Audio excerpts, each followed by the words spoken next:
Lectura del Santo Evangelio según San Marcos.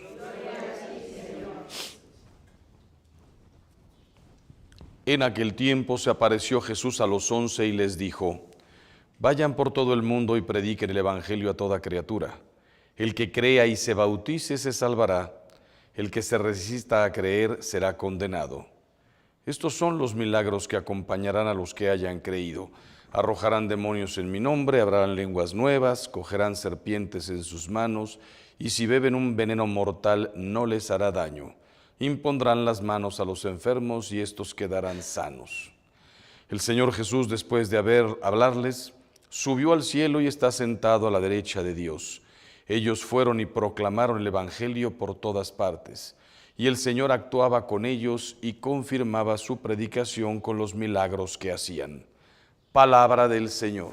Gloria a ti, Señor Jesús. Pueden sentarse.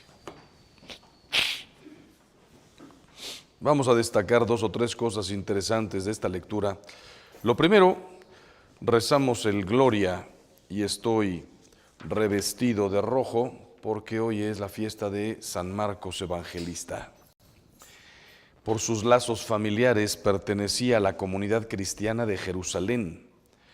Comenzó acompañando primero a San Pablo en sus misiones y después a San Pedro, quien lo llamaba su hijo. La tradición enseña que Marcos recogió en su evangelio la predicación de Pedro a los cristianos de Roma y que fundó la iglesia de Alejandría. A veces, como solamente se nos habla de San Pedro y de San Pablo, de todos los demás apóstoles, hay 2 pinceladas en el evangelio. Sale el nombre de Felipe, sale Natanael, Judas por todas partes, sale no sé quién más, pero todo se centra tanto en Pedro y Pablo, quizá Juan, que los demás no sabemos ni qué. Resulta que San Marcos fundó la iglesia de Alejandría, de las primeras, antes que Roma, importantísima. Después terminó acompañando a Pedro y escribiendo el Evangelio. Pues bueno, cada vez que lees una carta de San Pablo, dice lectura de la carta del apóstol San Pablo a los colosenses, a los tesalonicenses. De la primera carta del apóstol San Pedro, a nadie, a todos, carta universal. ¿Y qué dice? Que en su trato mutuo la humildad esté siempre presente, porque Dios es enemigo de los soberbios. Esta carta podría decir de la primera carta del apóstol San Pedro a los poblanos. No porque seamos soberbios, no. Porque me cae a mí como anillo al dedo. Me acaba de escribir San Pedro a mí. Dios es enemigo de los soberbios. Revisa en lo más profundo de tu corazón si no hay soberbia. Con tu marido, con tus hijos, con una cuñada. Qué tremendo que nos lo digan así como una revelación de fe. Dios es enemigo de los soberbios. No dice de los impuros, no dice de los avaros. Por supuesto que todo eso está mal. Pero la soberbia es agua y aceite con Dios. ¿Cuál fue el pecado de Satanás? Ni la avaricia, no querían nada, ni la lujuria, no existían cuerpos, ni la envidia, nada. La soberbia, ¿por qué yo no soy como Dios? Nosotros no pretendemos ser como dioses, pero mangonear. Ayer di una charla en la Madre Admirable y les conté que hace muchos años una señora me dijo: Padre, en mi casa, mi marido es la cabeza, no está en discusión. Mi marido es la cabeza, no se discute. Pero yo soy el cuello y lo muevo como me da la gana. Cada uno revise en su propia casa. Y si encuentras un brote de soberbia, hay un hermano que no he perdonado, hay una amiga con la que no me hablo, hay una persona de la que siempre hablo mal, y después quieres tener una relación bonita con Dios, imposible. En cambio, a los humildes les concede su gracia. Si ves la lista de los santos, esos santos que han hecho cosas espectaculares, que son todos, pero algunos, yo sí no sé, siempre me viene a la mente la Madre Teresa. Vaya obra que hizo una madrecita de este tamaño. Dios ama a los humildes, les concede su gracia, hacen cosas que no te podrías haber imaginado.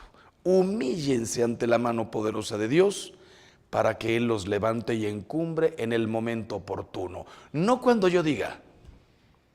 A veces me gustaría que fuera cuando yo diga, no, en el momento oportuno. Nos está pidiendo paciencia, ahora cede. Traes problemas conyugales, se está fraccionando la cosa, se está rompiendo. Yo quisiera que hoy se hiciera lo que yo quiero. Cede, espérate, humíllate, reza.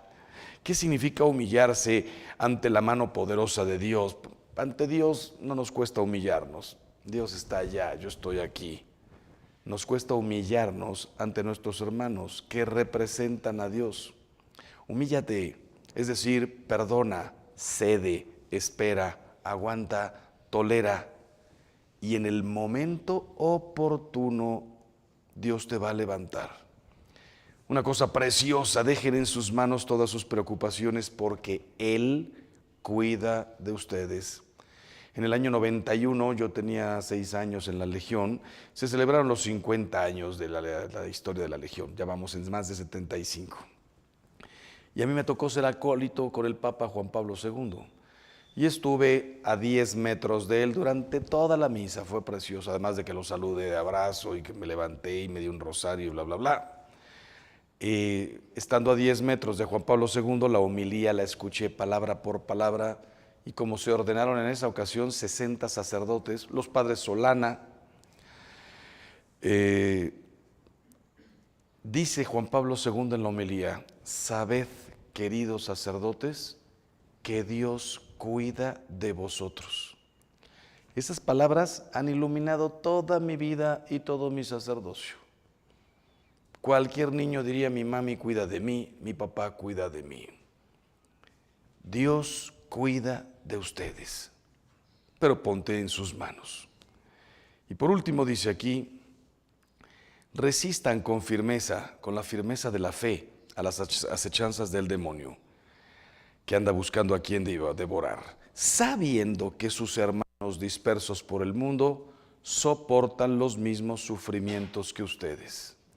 Esta frase, que parece que simplemente la escribió por escribirla, es de una grandeza enorme. ¿De qué te quejas cuando a izquierda y derecha tus hermanos están sufriendo no lo mismo que tú, 1000 cosas peores? ¿Has tenido algún día hambre porque te entretuviste en la calle? Me estoy muriendo de hambre. ¿Sabes que hay gente que sí se está muriendo de hambre? Tú y yo sabemos lo que es el hambre, 1 hora, 2 horas, 3 horas. Hay gente que no tiene que comer. La política en México, qué desastre. ¿Y en Nicaragua? ¿Y en Venezuela? ¿Y en Cuba? ¿Y en Rusia? País civilizadísimo, en donde es precioso los palacios, el circo de Moscú, el metro y las estancias de María Antonieta y todo lo demás. A veces nos quejamos y dice aquí San Pedro, soporten con la fe y sepan que sus hermanos están pasando por los mismos sufrimientos que ustedes. Les conté que fui a misiones y lo que me tocó vivir ahí, las casas a las que me tocó entrar, qué tristeza. Aquí a 15 minutos, no fui a África, aquí a 15 minutos, Atlisco, salir con el corazón apachurrado. Y yo llego a mi cuarto y me quejo porque mi cama no es más grande, porque mi armario no es más alto, porque mi silla ya es viejita, porque se fue la luz. El otro día se fue el encargado del tanque de gas de la casa y nos dejó a los padres 4 días con agua fría. Honestamente yo lo quería ahorcar, levantarte en la mañana y bañarte con agua helada, pero dices, ¿de qué me quejo? Por 4 días que no hubo agua caliente. ¿De qué te quejas? A mí sí ya me tocó ir a África y ya me tocó ir a la India, a la canonización de la Madre Teresa de Calcuta. Y lo que me tocó ver y vivir ahí, y gente sacando comida de la basura. Soporten los dolores, todos ustedes tienen dolores, todos tienen sufrimientos. Todos la pasamos mal de vez en cuando, sobre todo morales. Nosotros no tenemos tantos problemas materiales. Morales sí los tenemos. Te volteas a izquierda y a derecha y dices, Dios mío, yo ya estoy en el cielo, yo ya estoy en la gloria. Por último dice aquí San Pedro, lo saluda la comunidad de Babilonia. ¿Cuál Babilonia? Era Roma.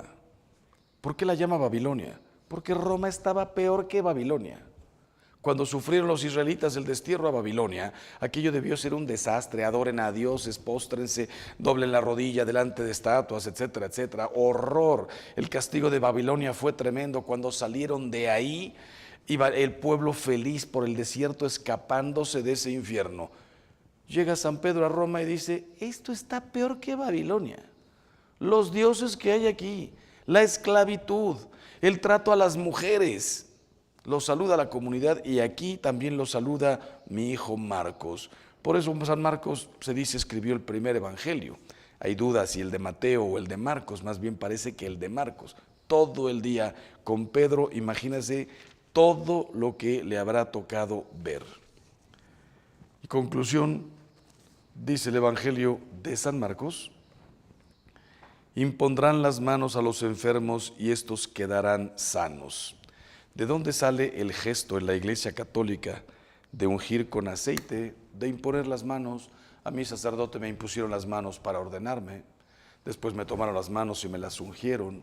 Nosotros les imponemos las manos a los demás. Es un gesto que viene desde el mismo Jesús. Imponer las manos, tocar, como una manera de transmitir la salud, la fe, la esperanza, el amor. Les voy a decir una cosa: impónganle ustedes las manos a sus hijos. Tú eres sacerdote en tu casa, con el mismo poder de Dios. No es lo mismo que un sacerdote, desde luego, pero tú puedes darle la bendición a tus hijos y ponerle las manos, el mismo gesto de Jesús, y desearle con el poder de Dios la salud, la fe, la esperanza, el amor, la fortaleza. Que así sea.